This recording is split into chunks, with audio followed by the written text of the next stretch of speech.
चल बोल, ट्रूथ और डेयर? डेयर। सोच ले। इसमें सोचना क्या है? ठीक है, चल तेरा डेयर निकालता हूँ। आज रात तू खंडर में जाएगा। अब बोल। हाँ। नहीं रे, मैं उस खंडर में नहीं जाऊंगा। तो फिर डेयर क्यों बोला? अब नहीं करेगा ना तो तुझे पूरे स्कूल में फेमस कर दूंगा कि तू झूठा भी है और डरपोक भी। डरपोक? ए डरपोक, डरपोक। कोई डरपोक नहीं है, ये जाएगा। लेकिन मैं वहां डर रहा है ना? चल ठीक है, मैं तेरे साथ आऊंगा।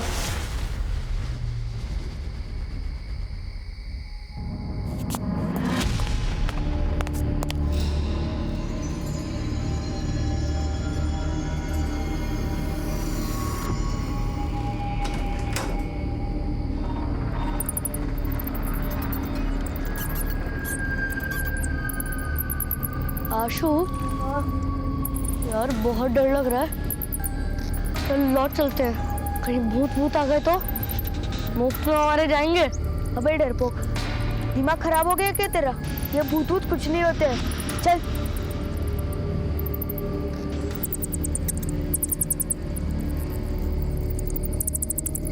रुक।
खुश रहो। कसरत हो गई तुम्हारी? जी पिताजी, बस गायों को चारा देने ही जा रहा था। जाओ।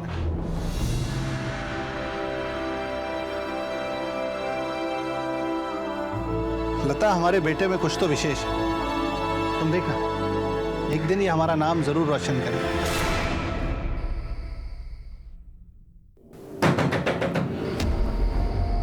सुनिए सुनिए, इतनी रात को कौन हो सकता है? तुम रुको, मैं देखता हूं।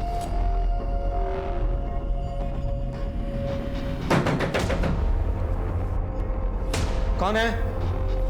कौन है बाहर?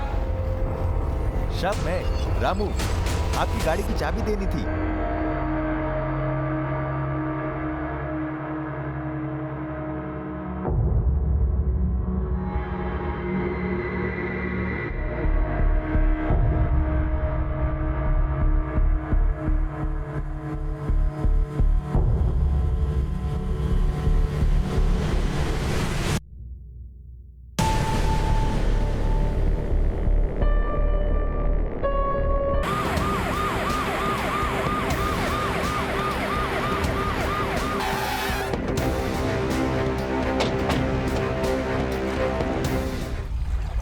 सर देख के लग रहा है लास्ट 3-4 दिन पुरानी है। चेक करो कोई आईडी वगैरह है क्या नहीं। यहाँ पास में एक बोर्डिंग स्कूल है सर, वहाँ के बच्चे अक्सर इस तालाब में मटर गश्ती करने आते रहते हैं। ये शायद वहाँ का होगा।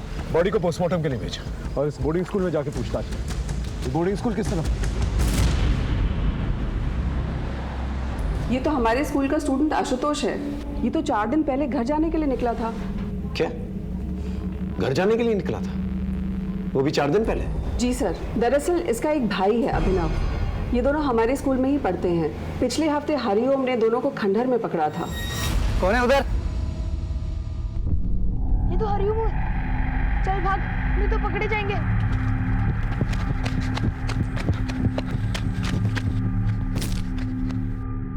चल चल।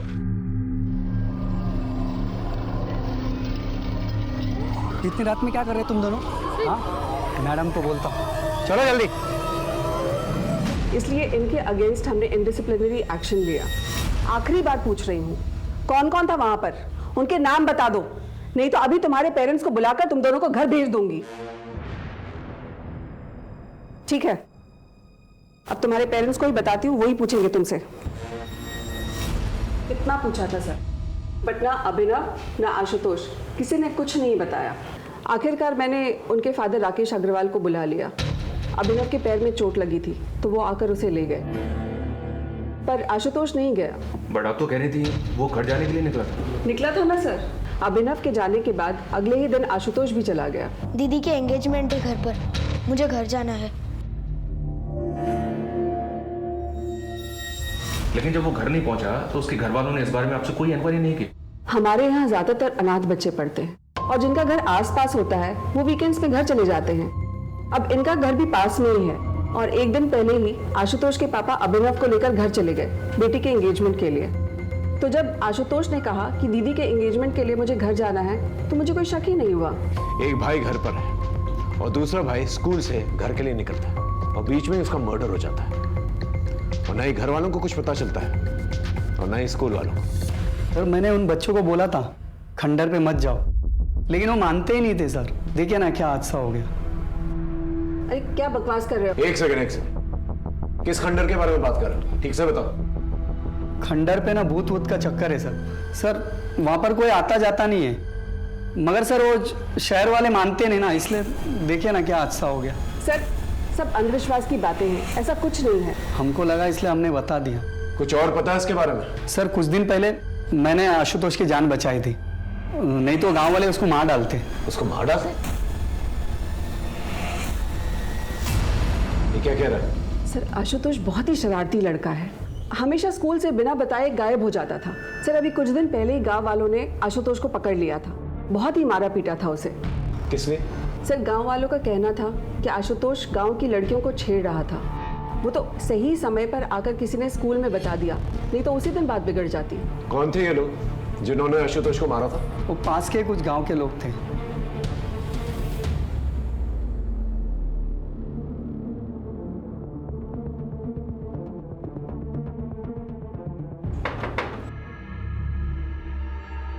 जी राकेश अग्रवाल का घर ही? मैं ही हूँ राकेश अग्रवाल। आशुतोष आपका बेटा? जी हाँ सर। अगर बात क्या है? जी उसकी लाश नदी।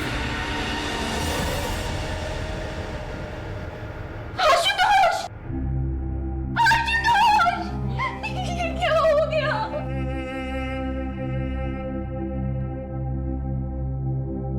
कुछ ही दिनों में मेरी बेटी सारिका की शादी है। देखिए ना सर, खुशी के माहौल में ये क्या हो गया? हमने लाश को पोस्टमार्टम के लिए भेज दिया। हमें लगता है कि लाश 4 दिन पुरानी है। वो स्कूल से घर के लिए निकला था, लेकिन ताज्जुब की बात यह है कि 4 दिन बीत चुके हैं और आप लोगों में से किसी ने भी एक बार भी उसे कांटेक्ट करने की कोशिश नहीं की। मेरे दोनों बेटों में आशुतोष ज्यादा शरारती था सर, और उसकी संगत में अभिनव भी बिगड़ रहा था। उस दिन जब कंप्लेंट आई तो मैंने स्कूल में जाकर उसे बहुत डांट लगाई सर, जिससे उससे अपनी गलती का एहसास हो और उसे लगे कि पापा नाराज हो जाएंगे, इसीलिए कॉल नहीं किया। अगर सर हमें जरा भी मालूम होता था कि ये सब हो जाएगा तो हम उसे कॉल क्यों नहीं करते सर? सर मैंने तो उसे साथ आने के लिए कहा था, मगर वो नहीं माना। तू भी चलना, दी की एंगेजमेंट में मौज करेंगे, मौज। तो जा, मैं नहीं आ रहा, वैसे भी पापा नाराज है। अरे पापा को जो कहना था उन्होंने कह दिया, अब थोड़ी ना कुछ कहेंगे। तू जा, मैं अगले हफ्ते आऊंगा। चल ठीक है। फिर ऐसा क्या हुआ था कि उसके मना करने के बावजूद वो अगले दिन ही स्कूल से निकल गया? और कहाँ गया?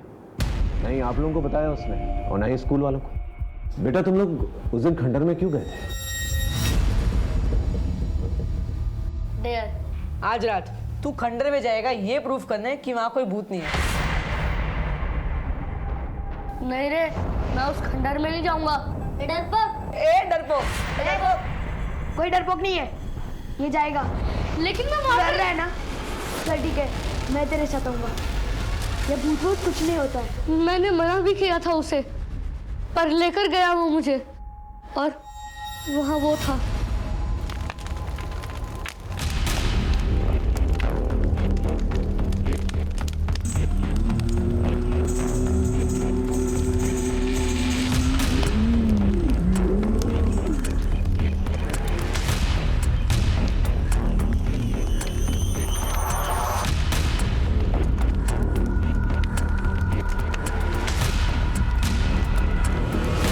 कौन है उधर? बेटा वो अघोरी कौन था?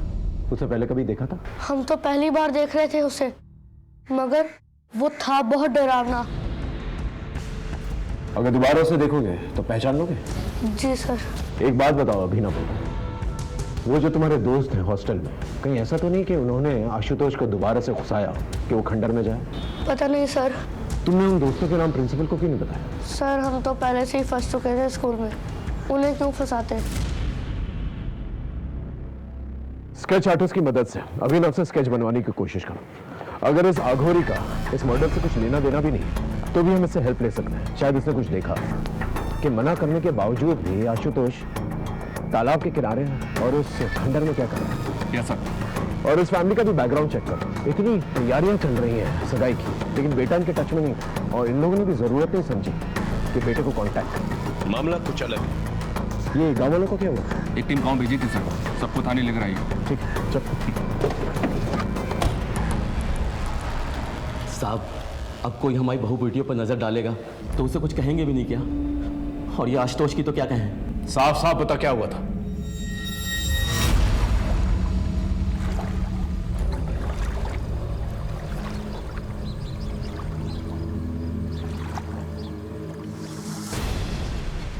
साले यहाँ ये सब करने आता है, शर्म नहीं आती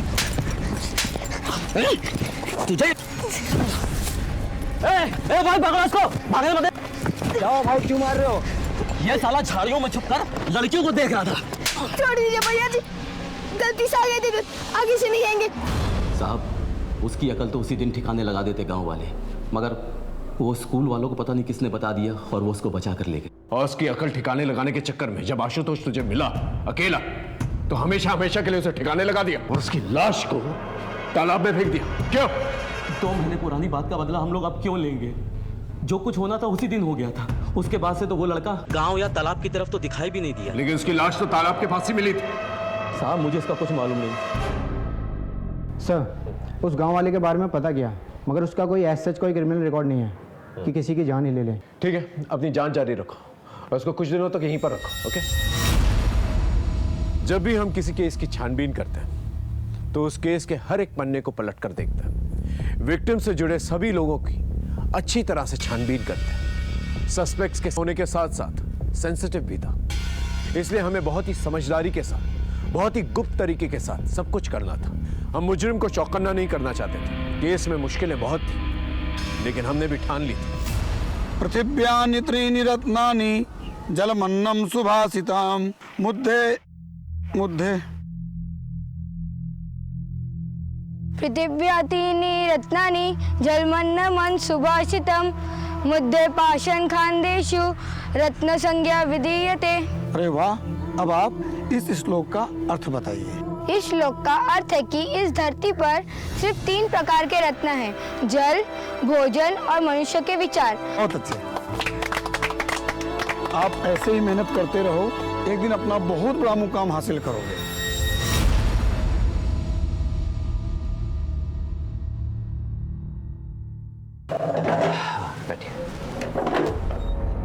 बताएं क्या प्रॉब्लम है आपकी? प्रॉब्लम तो मुझे कुछ भी नहीं है। तुमने जो ऑपरेशन किया था ना, उसी के बारे में कुछ बात करनी थी।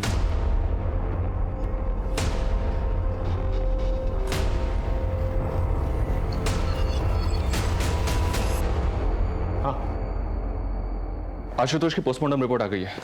उसका लिवर और दोनों किडनीज को निकाला गया है। मतलब organ trade? No sir, postmortem doctor की राय अलग है। उनका कहना है कि ऑर्गन्स निकाले जरूर गए हैं, बट इतनी बुरी तरह से कि वो डैमेज हो गए होंगे। 90% चांसेस हैं कि वो किसी के यूज करने लायक रह गए। और उनका कहना ये भी है कि ये किसी प्रोफेशनल डॉक्टर का काम नहीं है। कोई ऐसा करेगा क्यों? आखिर इसके पीछे क्या मामला हो सकता है? हो सकता है सर आशुतोष किसी कल्ट का शिकार बना हो, और वैसे भी वो अघोरी खंडर में ही था। मतलब ब्लैक मैजिक। इस अघोरी को ट्रैक करो, इसका मिलना जल्द से जल्द बहुत जरूरी है, और ऑर्गन ट्रेड के एंगल को भी खंगालो अच्छी तरह से। इससे रिलेटेड सभी लोगों से पूछताछ करो। जब तक का मामला क्लियर नहीं हो जाता हम कुछ कह नहीं सकते। सर उस अघोरी का पता चल गया है। पकड़ो इसे, अभी जेल जाने का टाइम आ गया। बाबा जी ये क्या कर रहे हो? छोड़ो हमें, ले चलो इसे। छोड़ो। अरे हमने क्या किया है?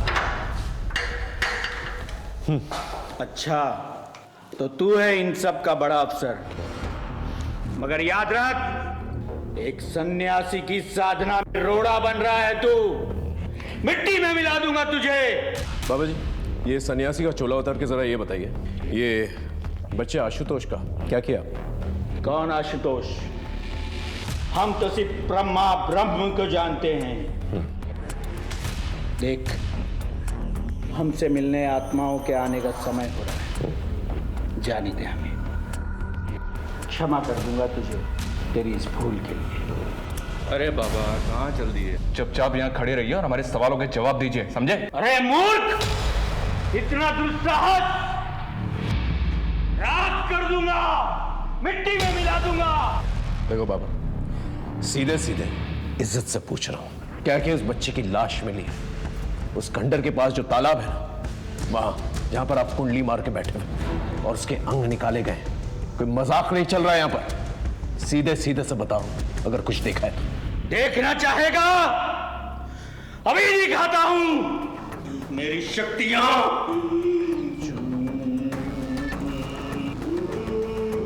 सर ये बहुत मोटी चमड़ी के होते हैं, ये ऐसे नहीं उगलेगा। आप कहें तो अपने तरीके से उगलवाऊं? नहीं रहने दो, इसे भूखा प्यासा रहना था सुबह तक। अगर सुबह तक कुछ नहीं बोला फिर अपना तरीका इस्तेमाल करो।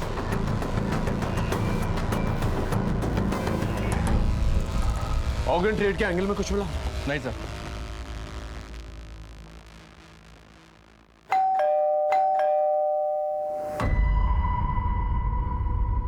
इतनी देर क्यों हो गई आज? कुछ नहीं, होम विजिट पे चला गया था। सर आशुतोष की फैमिली बहुत खुश थी, सरिका की शादी हो रही थी और दोनों बच्चे भी बहुत अच्छे थे सर। बट राकेश फाइनेंशियली बहुत परेशान था। परेशान था मतलब? सर राकेश की फाइनेंशियल कंडीशन खराब थी, लेकिन अपनी बेटी की शादी में उसने दिल खोल के खर्च करने का मन बनाया था। अपने पड़ोसी से 5 लाख रुपए उधार भी मांगे थे पर लिए नहीं। लेकिन इस सब का आशुतोष के मर्डर से क्या कनेक्शन? सर हो भी सकता है। वो क्या है, मैंने उसकी फाइनेंशियल कंडीशन चेक की तो मुझे ये मिला, इसी वजह से उसने 5 लाख रुपए उधार नहीं लिए थे पड़ोसी से। ये आशुतोष की एफडी है 5 लाख रुपए की, जिसे उसने 10 दिन पहले तोड़वाया था। बैंक से एक और बात पता चली साहब। क्या? इसे उसने पहले भी तोड़वाने की कोशिश की थी, लेकिन तब वो ऐसा नहीं कर पाया था। लेकिन क्यों? सर नाबालिग आशुतोष का एफडी तुड़वाने के लिए हमें उसके गार्डियन राकेश का भी साइन चाहिए था। राकेश का साइन तो सही था, पर जब हमने क्रॉस चेक किया तो आशुतोष का साइन ही फर्जी निकला, इसलिए हमने एफडी तोड़ने से मना कर दिया। इस पर मिस्टर राकेश काफी नाराज भी हुए और फिर कुछ दिन बाद वो आशुतोष को ही लेकर बैंक आए थे। तुम यहाँ पे साइन करो बेटा। सही से साइन करना, नहीं तो फिर बोलेंगे कि फर्जी साइन कर लाया हूँ। आशुतोष ने तो मेरे ही सामने साइन किया था, पर सर वो कुछ डरा हुआ लग रहा था। इतने पैसों की क्या जरूरत पड़ी थी कि अपने बेटे के फर्जी साइन करवाए? और इतना शौक क्या चढ़ा था कि अपनी बेटी की शादी इतने आलीशान तरीके से करवानी थी? अरे सर उस मैनेजर को तो 10 साल पहले रिटायर हो जाना चाहिए था। उम्र के साथ साथ उसकी आंखों और दिमाग दोनों ने साथ देना बंद कर दिया है। मैंने कोई फर्जी साइन नहीं किए, वो तो आशुतोष नहीं किए थे, लेकिन उस मैनेजर को लगा कि मैंने नकली साइन किए हैं, फ्रॉड बना दिया मुझे बैंक में सर, इसलिए आशुतोष को बैंक ले जाना पड़ा। इस एफडी तोड़ने के पीछे की कहानी हमें पता है, अच्छे से पता है। आपके और आपके बच्चों की कोई भी एफडी नहीं है, और जिसकी एफडी है उसकी एफडी 10 दिन पहले तोड़ी गई और तोड़ते के साथ ही उसकी मौत हो जाती है। ये कोइंसिडेंस सही है? अरे सर कोई कोइंसिडेंस नहीं है, मेरे बेटे की एफडी थी, मैंने तोड़वा दी। आप मुझे गोल गोल घुमा रहे हैं। जा सकते हैं। इस बात का पता लगाना बहुत जरूरी है कि एफडी तोड़ते वक्त आशुतोष घबराया हुआ क्या था। जरूर उसकी घबराहट के पीछे कोई ना कोई राज है। Okay sir. क्या हुआ? क्यों बुलाया था पुलिस ने? कुछ पूछना था। पापा, कुछ पता चला आशुतोष के साथ किसने किया ऐसा? अभी नहीं। देखो बेटा, जो हो गया सो हो गया। तुम्हारी शादी को कब तक टालेंगे हम? आज भी तुम्हारे ससुराल वालों का फोन आया था। अब आगे बढ़ने का वक्त है, तुम्हारा भी और अभिनव का भी।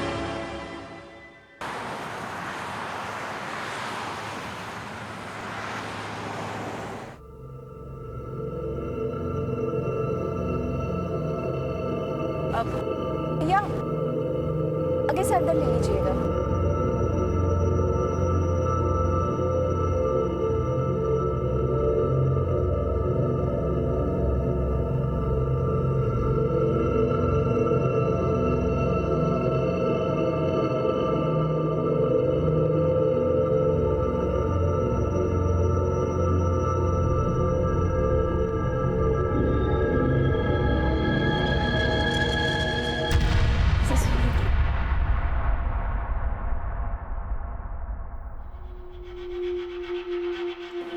एक्सक्यूज मी, क्या मैं जान सकती हूँ रोहिणी मुझे कहाँ मिलेगी? जी आपको? जी वो मुझे जानती है, मैं उसी से ही मिलना चाहती हूँ। सॉरी, रोहिणी यहाँ पर नहीं है, कुछ ज़रूरी काम था तो वो चली गई। बट आप अपना नाम बता दीजिए, मैं उन्हें इन्फॉर्म कर दूँगी कि आप मिलने आई थी। आप एक काम कर लीजिए ना, वो कहाँ गई है मुझे बता दीजिए, मैं वहाँ जाकर मिल लूँगी उससे। सॉरी मैम, वो हम आपको नहीं बता सकते। आप अपना मुझे नाम बता दीजिए, वो जैसे ही आएंगे हम इन्फॉर्म कर देंगे।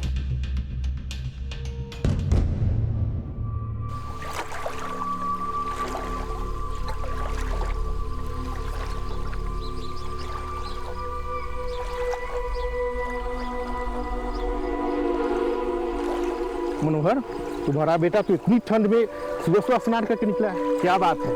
मनोहर, तुम्हारा बेटा तो बहुत तेजस्वी है। राम राम राम राम राम। अरे पापी, तुमने मेरा धर्म भ्रष्ट कर दिया, अपने उतरन का पानी सुबह सुबह मुझ पर डाल दिया। हमको माफ कर दीजिए। क्या बे नरेश, दिखता नहीं है? हम लोग इधर बैठे हुए, तू अपने कपड़े का उतरन का पानी डाल रहा है। माफ कर दीजिए काका। छोड़ो, मुझे बात के लिए क्यों मार रहे हो? तुम इसको इतनी सी बात बोलते हो? इस पापी ने मेरा धर्म भ्रष्ट कर दिया है। घर से मैं स्नान करके निकला था, पूजा पाठ करना है मुझे, और तुम इसका पक्ष क्यों ले रहे हो? क्या तुम्हें अपने गांव की मर्यादा और परंपराओं का कोई ख्याल नहीं है? मुझे गांव की मर्यादा और परंपराओं का ख्याल है, मगर आप किसी इंसान का जाति धर्म देख के उसकी जान तो नहीं लेंगे। अगर नरेश के छूने से आपका धर्म भ्रष्ट हो जाता है तो मुझे इतना कमजोर धर्म नहीं चाहिए।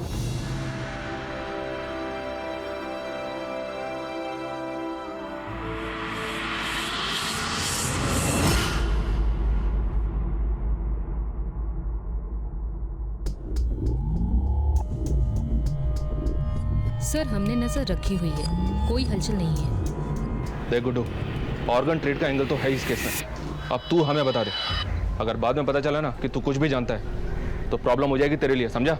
अरे साहब, ये धंधा मैं बहुत पहले ही छोड़ चुका हूँ साहब। अगर ऐसा कुछ भी उस लड़के के साथ हो ना साहब, ये खबर उड़ते उड़ते मेरे कानों तक जरूर आती साहब। साहब, ये बाहर का एंगल है। सर, स्कूल से एक न्यूज़ आई है।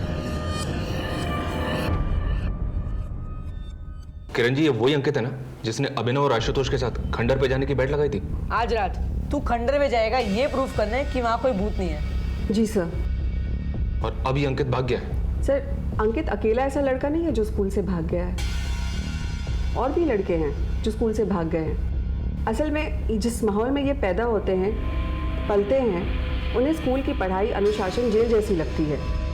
मतलब? सर, 60% बच्चे हमारे यहाँ अनाथ हैं, और अंकित भी अनाथ ही था। ये 3 साल पहले हमारे यहाँ किसी NGO के थ्रू आया था। ये कोइंसिडेंस नहीं हो सकता कि पहले बैट लगी, फिर आशुतोष पकड़ा गया, उसके बाद उसका मर्डर हुआ और अभी अंकित भाग गया। कोइंसिडेंस है कि नहीं ये तो नहीं पता, पर अंकित और आशुतोष एक बार पकड़े गए थे। किस लिए? किसका फोन है ये? मैडम, वो मैच आ रहा था, इसलिए मैंने अंकित से फ़ोन ले लिया। मुझे नहीं मालूम था कि इसमें ऐसी सब फिल्म्स पड़ी होगी। झूठ बोल रहे हैं मैम, वो गंदी फिल्म देखने के लिए उसने ही मुझसे फोन लिया था।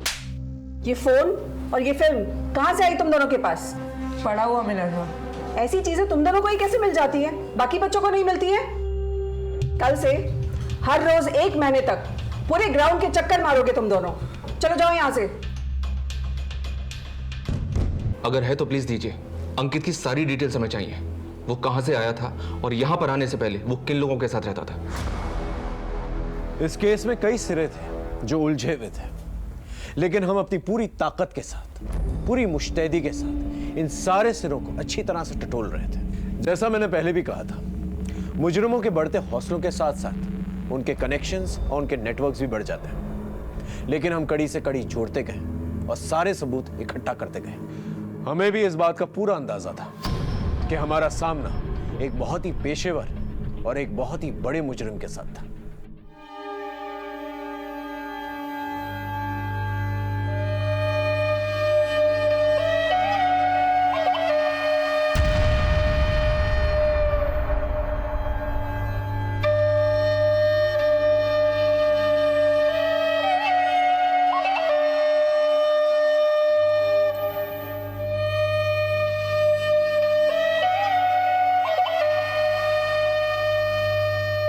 बड़ी गलत बात है शंकर। ये औरतें तुमसे अपनी मेहनत की मजदूरी मांगने आई, तुमने इनकी पिटाई कर दी। ये तो ठीक नहीं। चलो इनसे माफी मांग मांग लो। इन लोग से माफी मांगे।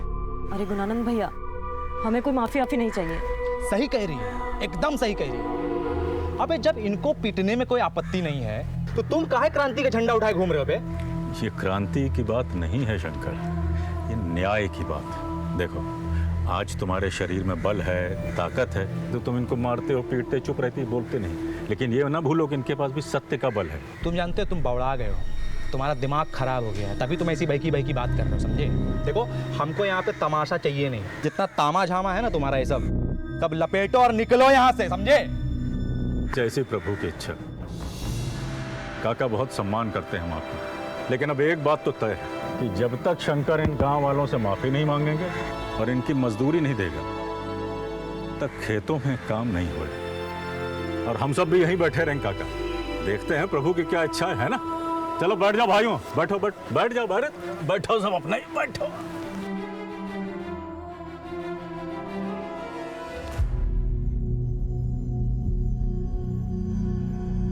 गुणानंद, छोड़ो, जाने दो।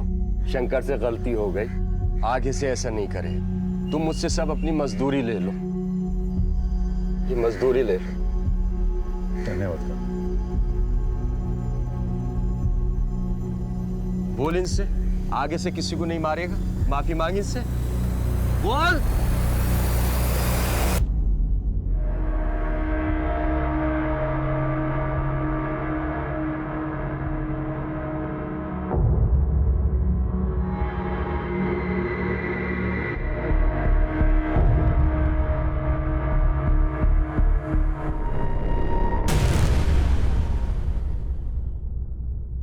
तीन बार लेना है, ध्यान रखा करो।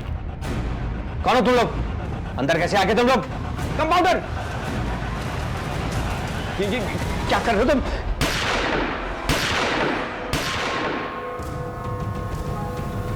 सर, हमने लास्ट ईयर के सारे केसेस को छाना। इनमें से 12 केसेस हमारे मतलब के हैं, जिनमें विक्टिम की उम्र 14 से 18 साल के बीच है।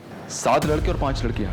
7 लड़कों में से 5 लड़कों के ऑर्गन निकाले गए हैं, जबकि सभी लड़कियों के रेप किए गए। 2 लड़कियां तो ऐसी हैं सर जिनके ऑर्गन्स भी गायब थे। और सर, कुछ केसेस तो ऐसे हैं जो आशुतोष के केस से काफी सिमिलर है। 3 लाशें तो उसी तालाब में मिली थी। और सर, ये ऑर्गन वाली बॉडी, ये बिल्कुल आशुतोष की बॉडी की तरह ऑपरेट की गई है। ऑर्गन्स को निकालने का तरीका इतना ब्रूटल था कि चांसेस कम है कि ऑर्गन को बॉडी से निकालने के बाद उनका कुछ यूज हो पाया। ब्लैक मैजिक का कोई कनेक्शन? सर, कुछ बॉडीज पर मार्किंग मिली थी। ऑलमोस्ट आधी बॉडीज को दागा गया था, लेकिन 2 लाशें ऐसी थी जिन पर कोई मार्किंग नहीं थी।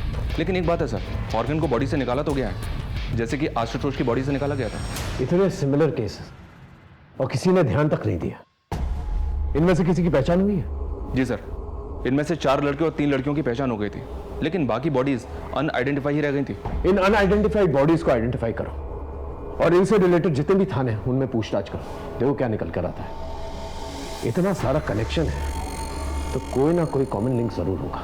और स्कूल में भी पता करो इन अनआइडेंटिफाइड लाशों के बारे में। इतनी सारी लाशों का एक ही तरीके से काटा जाना बहुत सारे सवाल खड़े करते। इस अंकित के बारे में कुछ पता चला? अभी तक कुछ पता नहीं चला। मोबाइल की स्कैनिंग चल रही है, शायद उसमें कुछ मिले।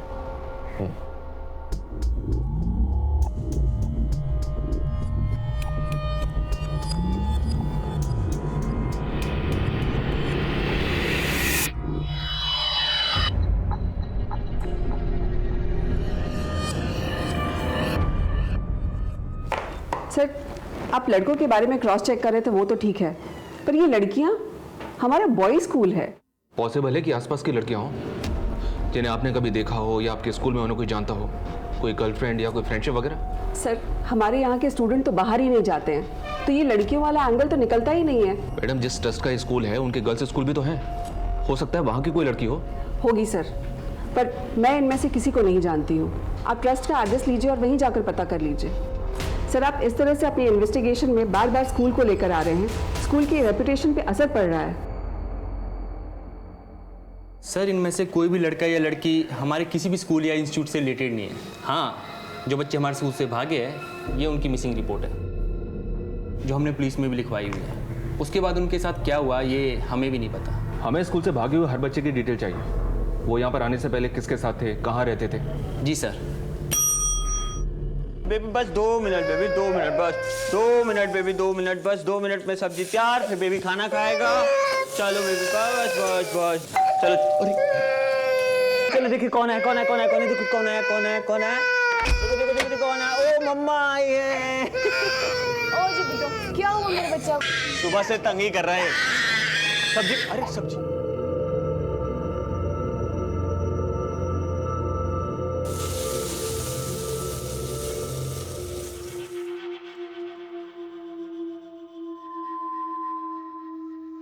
गौतम, तुम्हें मेरी वजह से क्या क्या सहना पड़ रहा है?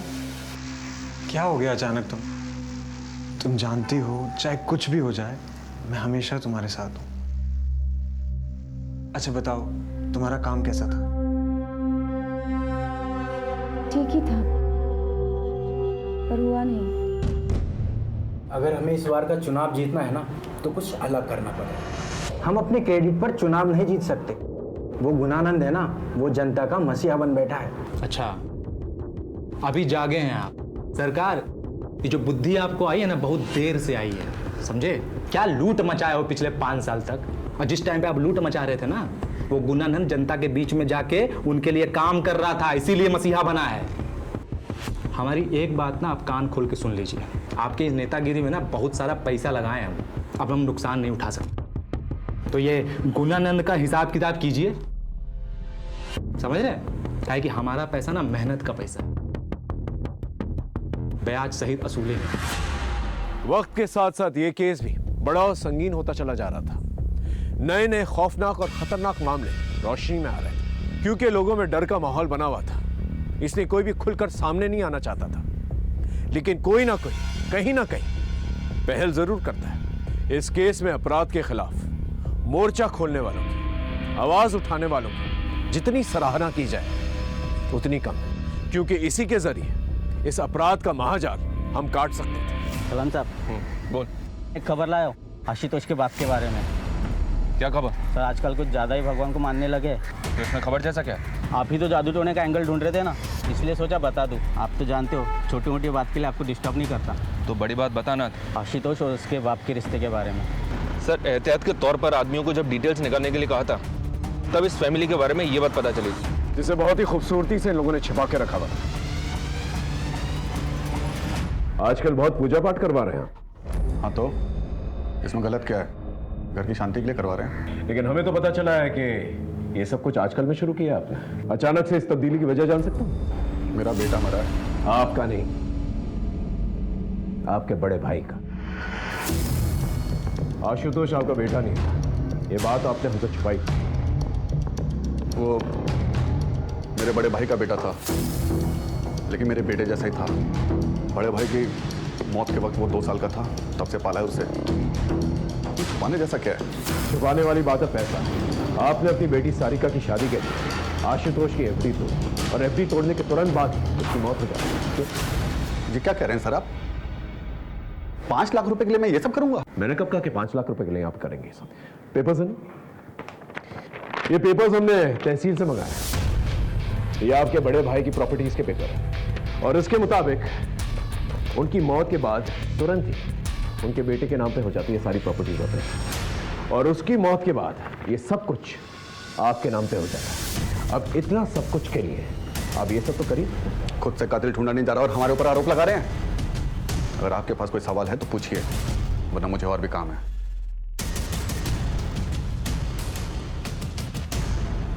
इस आदमी के बारे में पता कर लो, जरूर कुछ ना कुछ छुपा रहा है। और जितने भी बाबा और पंडित हैं उन सबको राउंड अप करो, पता करो ये कौन सी पूजा पाठ करवा रहा है। कहीं ये जादू टोना तो नहीं करवा? पता करते हैं सर।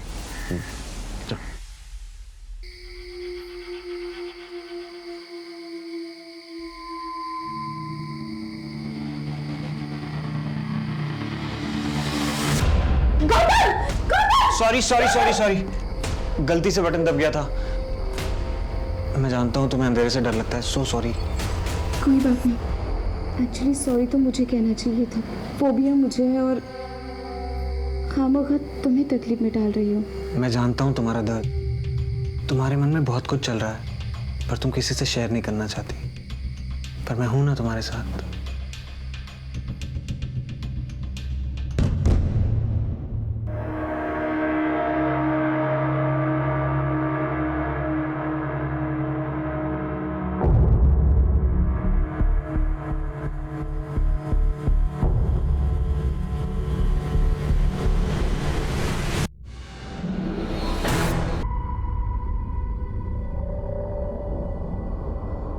शोना, हाँ मैं लंच के लिए बाहर जा रही हूँ। अच्छा, आधा घंटा लग जाएगा फिर भी मुझे, तब तक कि तुम रिसेप्शन संभाल लेना, ठीक है?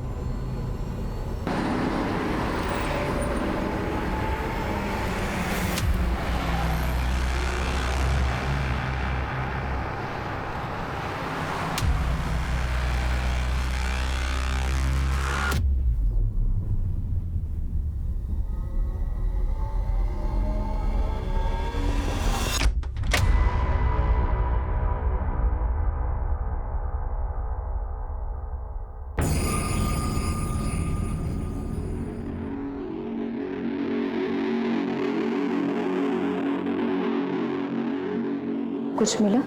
हाँ मिला तो है, मगर मुझे वो तो मिल जाए जिसके लिए मैंने इतना बड़ा रिस्क लिया है।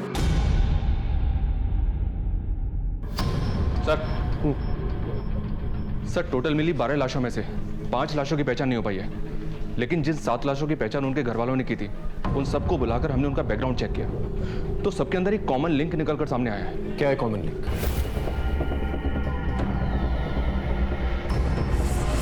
अच्छा, तो इसका मतलब यह हुआ इन बच्चों की फैमिलीज का इन्वॉल्वमेंट कहीं ना कहीं इस मर्डर्स में है, या फिर डर के मारे इन लोगों ने केस फाइल नहीं किया इसके खिलाफ। बिल्कुल सर, एग्जैक्टली यही लिंक आशुतोष की फैमिली का है। राकेश के यहाँ काफी आना जाना है इनका।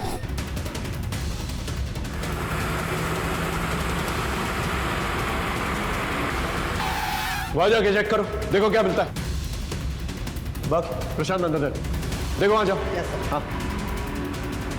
क्या हो रहा है इंस्पेक्टर? आप लोग ऐसे कैसे प्रेमाइस के अंदर घुस आए? देखिए मैम, हमें प्लीज अपना काम करने दीजिए, आपको जल्दी पता चल जाएगा। Okay sir. हाँ बच्चे, कुछ पता चला? अंदर कुछ भी सस्पिशियस नहीं मिला। छोटे छोटे बच्चे यहाँ आते हैं, आप लोग की इस तरह की गैर जिम्मेदार हरकत की वजह से देखिए कितना डरे हुए हैं वो। इस तरह आप लोग अंदर घुस आए, वो भी बिना वारंट के। I will complain it to your seniors.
Rohini, अपना जल्दी से सामान पैक कर ले और हम यहाँ से चलते हैं। दीदी, मैं कहीं नहीं जा रही। पागल हो गई है, यहाँ पर बहुत खतरा है। अगर किसी ने हम दोनों को साथ में देख लिया ना, बहुत बड़ी प्रॉब्लम है, फंस जाएंगे हम लोग। तुझे मुझ पर भरोसा है ना, तो चलो मेरे साथ, मैं सब समझाती हूँ रोहिणी। प्लीज रोहिणी।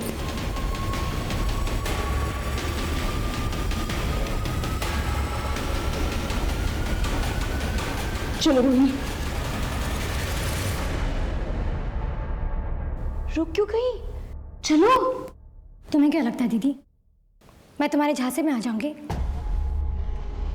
मुझे तो पहले से ही पता था कि तुम मुझसे जलती हो, और अभी तो मुझसे जलने के और भी वजह है ना तुम्हारे पास, ये पैसा, ये पावर, है ना?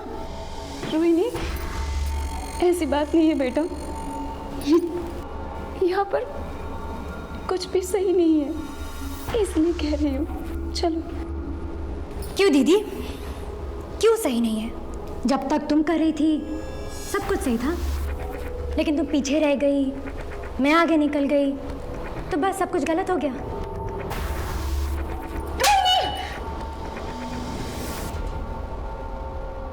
दीदी बचाओ, कोई है वहां पर? रोहिणी बचाओ मुझे, चुप हो जाओ, कोई है वहां पर? बचाओ मुझे, बचाओ मुझे। रोहिणी चुप।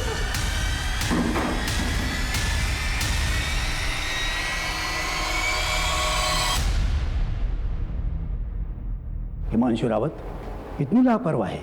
पुलिस डिपार्टमेंट में काम करते हो तो क्या पुलिस के रूल्स रेगुलेशन फॉलो नहीं करोगे?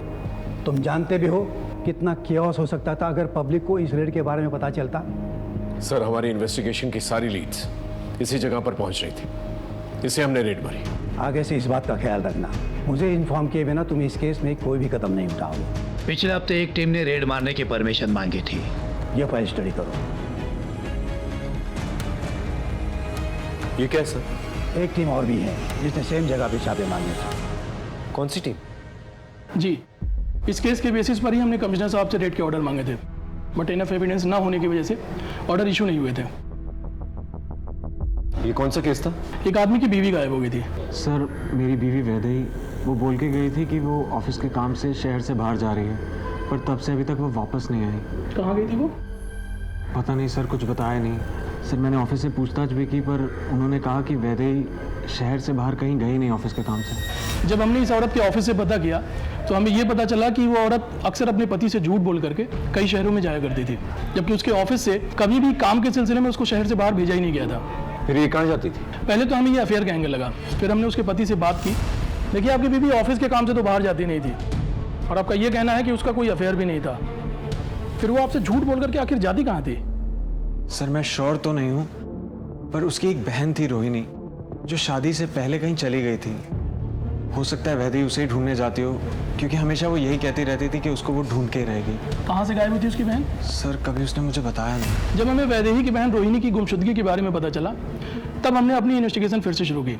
हमने वैदेही की पूरी ट्रैवल हिस्ट्री निकाली, अलग अलग उन शहरों की जहाँ पर वैदेही जाया करती थी, और हर उस जगह के बारे में जहाँ के लिए उसने ऑटो बुक किया था, और वो सब वैदेही को एक ही पॉइंट पर लेकर के गए थे, नेटवर्क्स की इन बिल्डिंग्स पर। जी, और आखिरी बार वैदेही जब गायब हुई तब भी वो ऑटो से इसी बंगलों पर गई थी, जो इसी नेटवर्क की प्रॉपर्टी है। हमें डाउट है कि वैदेही और उसकी बहन रोहिणी का गायब होना इन लोगों से ही रिलेटेड है, और शायद इसीलिए वैदेही अलग अलग शहरों में जाया करती थी, और इसीलिए उसने अपने पति को कुछ भी नहीं बताया था।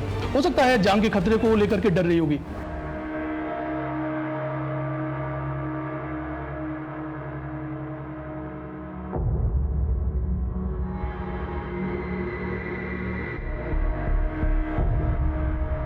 बाबा की जय हो। बाबा की जय हो। बाबा की जय हो। सर, ये वही लोकेशन है जहाँ पर वैदेही मिली, और ये वही लोकेशन है जहाँ पर हमने पहले टारगेट किया था, और इन सब का कनेक्शन वो नेटवर्क है। सर, ये सारे विक्टिम्स जो हैं इनके पावर की वजह से डरे हुए हैं। अगर आप हमें परमिशन दे देंगे तो ये सारे विक्टिम्स सामने आएंगे, सैकड़ों की संख्या में सामने आएंगे। हाइपोथेटिकल बातें मत करो हिमांशु। ऐसा करेंगे तो वैसा होगा, वैसा करेंगे तो ऐसा होगा। थोड़ा प्रैक्टिकल सोचो।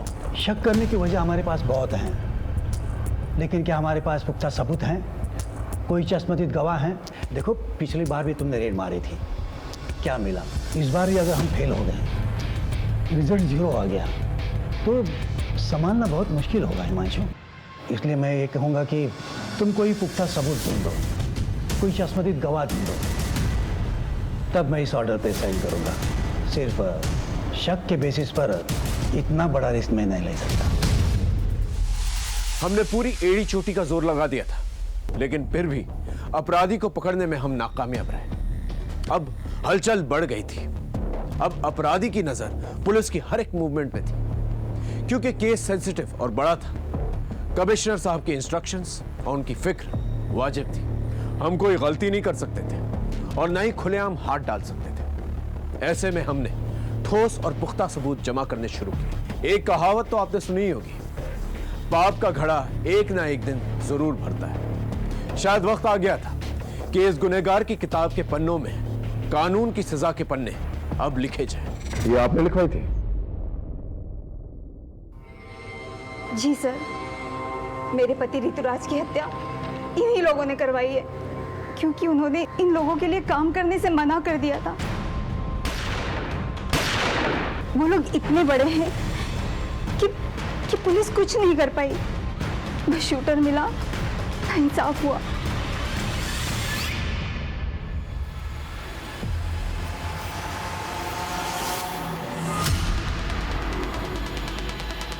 सर, गाड़ी अभी अभी बंगलो से निकली है सर। गाड़ी पे नजर रख, किसी भी हाल में गाड़ी निकलनी नहीं चाहिए। ओके सर, अब तो सबूतों के साथ साथ गवाह भी मौजूद है। हाँ सर, वो वही है हाईवे पर।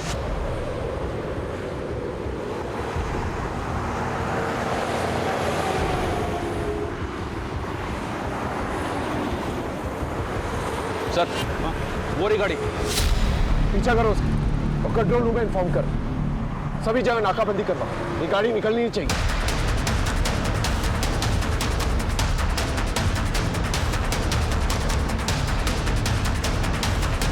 तेज चलो।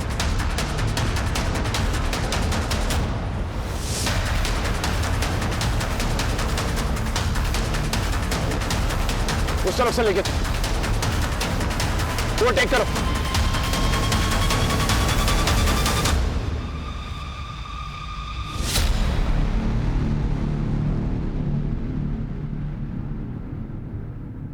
सर, अब तो सबूतों के साथ साथ गवाह भी मौजूद है।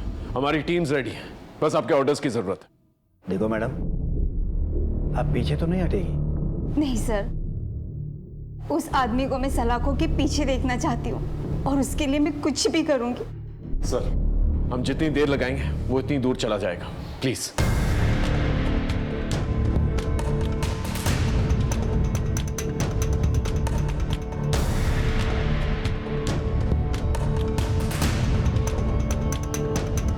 Thank you sir. देखो हिमांशु, अगर ये ऑपरेशन फेल हुआ तो हमारे डिपार्टमेंट की इज्जत मिट्टी में मिल जाएगी। Don't worry sir, I will get it.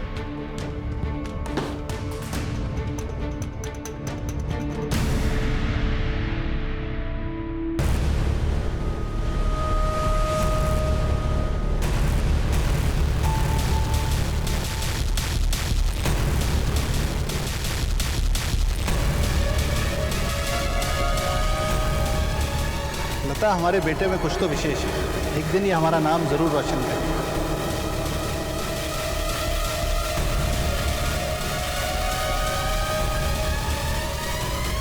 अगर नरेश के छूने से आपका धर्म भ्रष्ट हो जाता है तो मुझे इतना कमजोर धर्म नहीं चाहिए। जब तक शंकर इन गांव वालों से माफी नहीं मांगेंगे और इनकी मजदूरी नहीं देंगे, खेतों में काम नहीं हो पाएगा। देखते हैं प्रभु की क्या इच्छा है ना।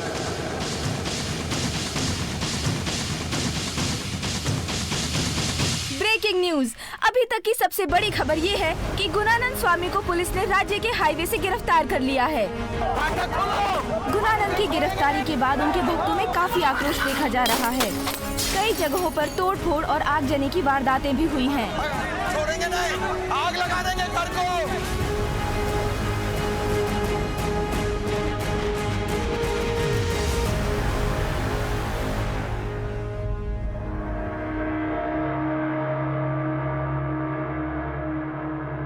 इंस्पेक्टर साहब, मैं एक सन्यासी हूँ और आप मुझ पर ये इतने घिनौने आरोप लगा रहे हैं, वो भी बिना किसी सबूत के।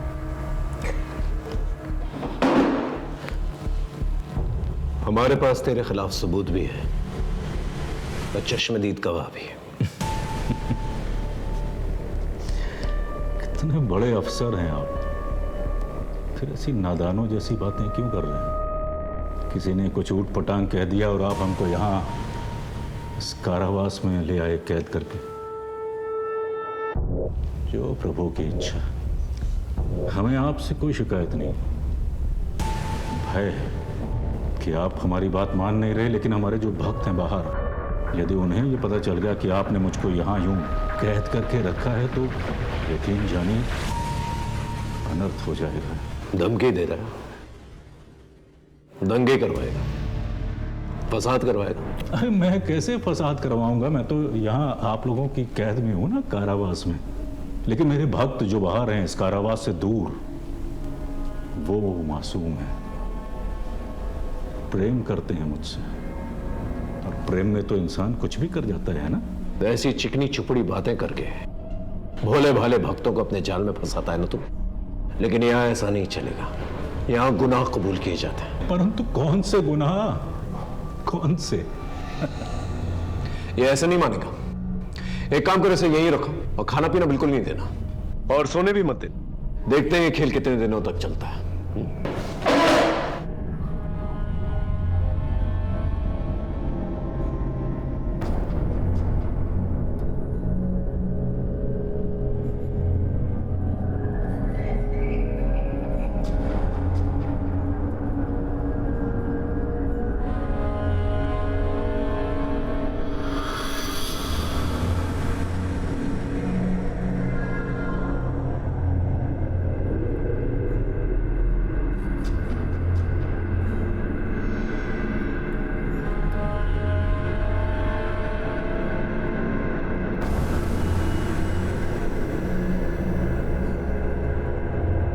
सर, हाँ, आपका फॉर्मूला काम कर गया, बोलने को तैयार हो गया है। हर इंसान को उसके तरीके से हैंडल करना पड़ता है। चल।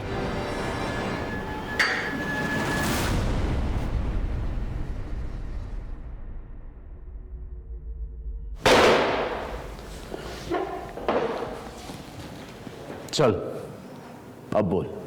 न जाने 2-3 लोगों ने क्या बक दिया, आप तो मेरे पीछे ही पड़ गए इंस्पेक्टर।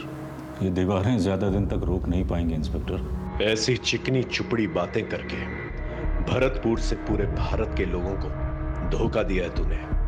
बचपन से मेरे बाबा को लगता था कि कुछ खास है मुझे, कुछ तो बड़ा करूंगा मैं, और धीरे धीरे यही बड़ा करने की धुन मुझ में सवार होती चली गई।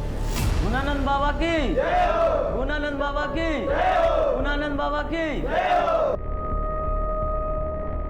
धीरे धीरे मुझे समझ में आ गया कि लोगों पर राज करने के लिए उनका विश्वास जीतना बहुत जरूरी है। बस फिर क्या था, मैं लोगों की भलाई के काम करना शुरू कर दिया मैंने, और लोगों का विश्वास दिन प्रतिदिन मुझ पर बढ़ता चला गया। बस फिर क्या था, पैसे मेरे कदम चूमने लगे। बड़े बड़े लोग आते थे मेरे सामने सिर झुकाते थे, मैं जो चाहता था वो करता था। और तूने इस पावर का इस्तेमाल अपनी इमेज बढ़ाने के लिए किया। लड़कियों का रेप किया, बच्चों को मारा, काला जादू किया। लेकिन ऋतुराज ने क्या किया था? उसे क्यों मार डाला? ऋतुराज हमारे लिए मारकाट वाले काम करता था, जादू में इस्तेमाल करने के लिए। पर पता नहीं क्या हुआ सर, धीरे धीरे उसका मन इन कामों से हटने लगा, और एक दिन बिना बताए सबको छोड़कर भाग गया। खतरा था वो हमारे लिए। अभी भी देर नहीं हुई है ऋतुराज, काम पर लौटा। क्षमा करें महाराज, जितनी गलतियां मुझसे होनी थी वो हो चुकी। मैं अब और गलती नहीं करना चाहता। मुझसे यह पाप के कारोबार का बोझ नहीं सहा जाता।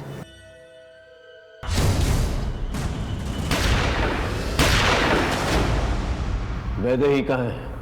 आशुतोष के माता पिता की तरह वैदेही और रोहिणी के माता पिता भी हमारे भक्त थे, और उन्हें परम ज्ञान देने के लिए हमें सौंप गए थे।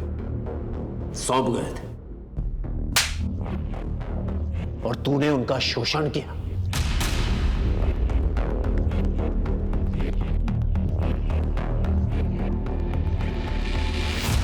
वैदेही कभी भी सहज नहीं थी आश्रम में, लेकिन रोहिणी पूरी तरीके से काबू में थी हमारे।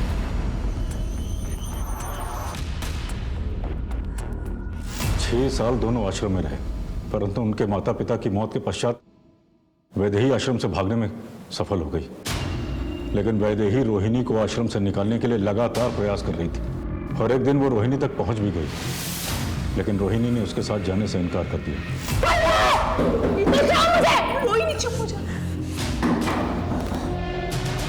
पहले तो मैंने वैदेही को छोड़ दिया था, परंतु अब वो वापस आई।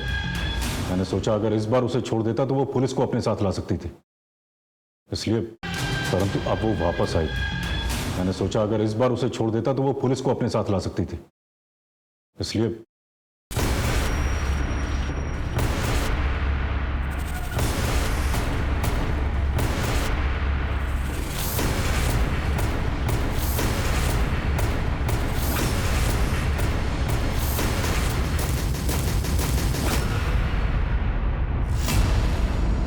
तू तो ज्यादातर अनाथ बच्चों को मारता था, फिर आशुतोष को क्यों मारा? वो तो तेरे स्कूल में पढ़ता था, ऊपर से गरीब भी था। उसका बाप मेरा भक्त था और वो गरीब नहीं था। बाद में मुझे पता चला कि उसके बाप के पास पैसे भी थे और जमीन भी, और वो दोनों मुझे चाहिए थे। इसलिए मौका मिलते ही मैंने उसके बाप को अपने झांसे में ले लिया। दोनों लड़कों ने अघोरी की बुलाई हुई आत्माओं को भगा दिया है महाराज। अघोरी की तपस्या भंग होने की वजह से आत्माएं इनके बेटों पर हावी हो गई हैं। कुछ कीजिए महाराज, कुछ कीजिए। देखो, तुम्हारे दोनों बेटों ने गलती तो की है, जिस वजह से आज उन दोनों की जान खतरे में। हम ज्यादा से ज्यादा किसी एक बेटे की जान बचा सकते हैं। एक बेटे की बलि तो तुमको देनी ही पड़ेगी। अभिनव की जान बचाने के लिए उसने आशुतोष को बलि के लिए चुना। पूजा के नाम पे हमने उससे 3 लाख रुपए लिए और उसकी बलि चढ़ा दी। और अंकित ने क्या किया था? उसे क्यों गायब किया? उसने आशुतोष की बलि चढ़ाते हुए देख लिया।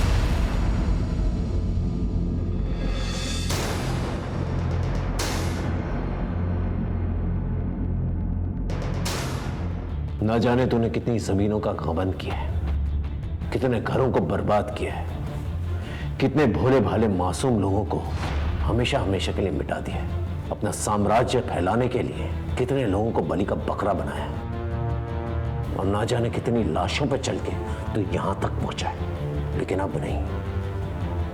आशुतोष, ऋतुराज और वैदेही जैसे कई केसेस और कई शिकायतें हमारे पास आ रही हैं। इस जन्म में तो नहीं, तो इस जगह से निकलने वाला, समझा?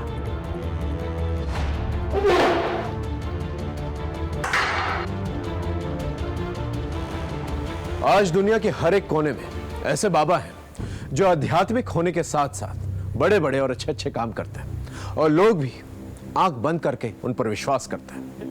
एक बात हम आप सबको बता देना चाहते हैं, आप आस्था जरूर पालें, लेकिन मर्यादा का भी पालन करें। और बाबाओं को आगाह करते हैं कि आस्था के नाम पर अगर वो लोगों के साथ विश्वासघात करेंगे, अपराध करेंगे, तो उसका अंजाम सीधा जेल होगा। आज भारत के हर एक कोने में कई ऐसे नामचीन बाबा हैं जो जेलों में बंद हैं, जिन्होंने आस्था के नाम पर लोगों को ठगा है। जिस तरह से गुरु नानक ने अपने करियर की शुरुआत की थी, अगर उसी सोच को लेकर वो आगे चलता तो शायद वो आज इस अपराध का महाजाल का रचयिता नहीं बनता। हम इन बाबाओं को ताकतवर बनाते हैं, और इस ताकत और भरोसे का ये लोग नाजायज फायदा उठाते हैं। और फिर ना ही सिर्फ ये लोग अपना नाम खराब करते हैं, बल्कि अपना अंजाम भी खराब करते हैं।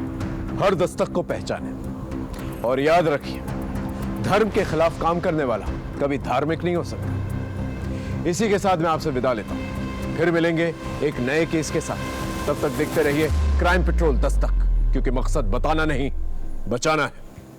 जय हिंद।